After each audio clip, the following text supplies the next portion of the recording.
বাদ দিয়ে মহারাষ্ট্র ঝাড়খণ্ডে নির্বাচন মিটতেই আবার ভোটের দামামা। ডিসেম্বরে রাজ্যসভা 6টি আসনে উপনির্বাচন হবে, যার মধ্যে বাংলার এক। দেশের 4 রাজ্যের 6টি ফাঁকা আসনের জন্য নির্বাচনের নির্ঘণ্ট।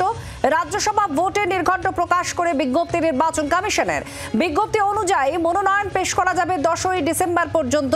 বাংলা ছাড়াও অন্ধ্রের 3টি, ওড়িশা এবং হরিয়ানার 1টি আসনে ভোট।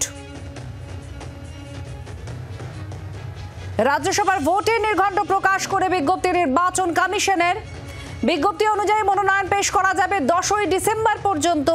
বাংলা ছাড়াও অন্ধ্রের 3টে, ওড়িশা এবং হরিয়ানার 1টি আসনে ভোট।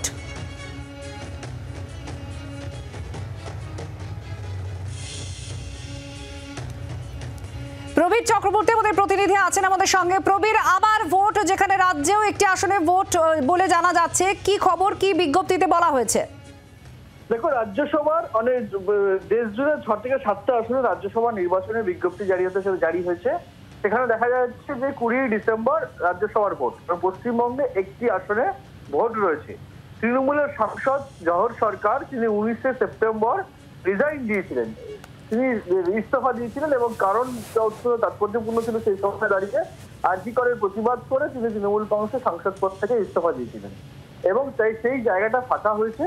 তাই এই একটি আসনে, রাজ্যসভার একটি আসনে আগামী 20 ডিসেম্বর ভোট হবে, যেখানে কিন্তু মনেই করা হচ্ছে যেহেতু আসন সংখ্যার ভিত্তিতে তৃণমূল কংগ্রেস অনেক গুণ এগিয়ে, এই আসনটি যেহেতু তৃণমূল কংগ্রেসের ছিল, সেক্ষেত্রে তৃণমূল কংগ্রেসই এই আসনে নতুন সদস্য পাঠাতে চলেছে রাজ্যসভায়। এবং যেহেতু বিজেপির আসনের বিধায়ক সংখ্যা অনেকটাই কম, অফিসিয়ালি এখন 63, এই বিজেপি মনেই করা হচ্ছে যে এই আসনে তারা প্রার্থীদের নির্বাচনের মুখোমুখি হতে চাইবে না। মানে তৃণমূল কংগ্রেসে যিনিই প্রার্থী হবেন তিনি কিন্তু বিনা প্রতিদ্বন্দ্বিতাতেই রাজ্যসভায় যাবেন বলে মনে করা হচ্ছে। ধন্যবাদ। প্রবীর চক্রবর্তী আমাদের প্রতিনিধির সঙ্গে ছিলেন।